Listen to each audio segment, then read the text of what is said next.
નમસ્કાર દર્શક મિત્રો, હું જયશ્રી પરી ગુજરાત દર્શન સમાચારમાં આપનું સ્વાગત કરું છું. જોઈએ આજના વિશેષ સમાચાર. ₹1,51,350 ના મુદ્દા માલ સાથે ભાવનગર લોકલ ક્રાઇમ બ્રાન્ચ પોલીસે 3 ઇસમોની ધરપકડ કરી આગળની વધુ કાર્યવાહી હાથ ધરી. પોલીસ મહાનિરીક્ષક ગૌતમ પરમાર ભાવનગર રેન્જ ભાવનગર તથા પોલીસ અધિક્ષક નીતેશ પાંડે ભાવનગર લોકલ ક્રાઇમ બ્રાન્ચના પોલીસ ઇન્સ્પેક્ટર AR વાળા તથા અધિકારીઓને ભાવનગર શહેર ગ્રામ્ય વિસ્તારમાંથી વંશોધાર મિલકત સંબંધી ગુના શોધી કાઢવા માટે સખત સૂચના આપી.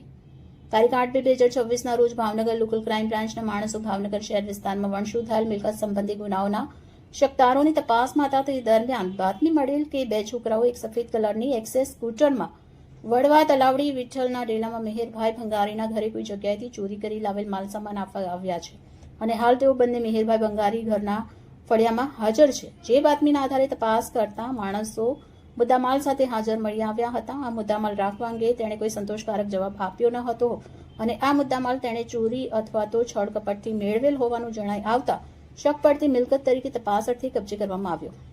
મુદ્દામાલ અંગે પૂછપરછ કરતા જણાવ્યું કે રાહુલ ઉર્ફે બાળો પોતે તથા પકડવાનો બાકી આરોપી વિજય ઉર્ફે કાળિયો સોલંકીએ ભાવનગર વિદ્યાનગર પોલીસ લાઇનમાં બંધ જૂના મકાનમાં ચોરી કરવાની વાત કરતા પ્રથમ તેઓ બંને અને ત્યારબાદ રાહુલ ઉર્ફે બાળા એકલાએ 2 થી 3 વખત અને 1 વખત પોતે તથા હાર્દિક મીઠપરાએ સાથે ભેગા મળી વિદ્યાનગર પોલીસ લાઇનમાંથી એક જ જગ્યાએથી ચોરી કરેલ હોવાની તથા ચોરી કરેલ માલ મેહેરભાઈ ઉર્ફે બાળાને આપેલ હોવાનું તથા અમુક સામાન પકડવાના બાકી આરોપી સુલેમાનભાઈ સર્કિટને આપ્યો હોવાની કબૂલાત કરી. આ અંગે કાયદેસર કાર્યવાહી કરી આગળની વધુ કાર્યવાહી થવા માટે તેને નીલમબાગ પોલીસ સ્ટેશનમાં સોંપી આપવામાં આવ્યું.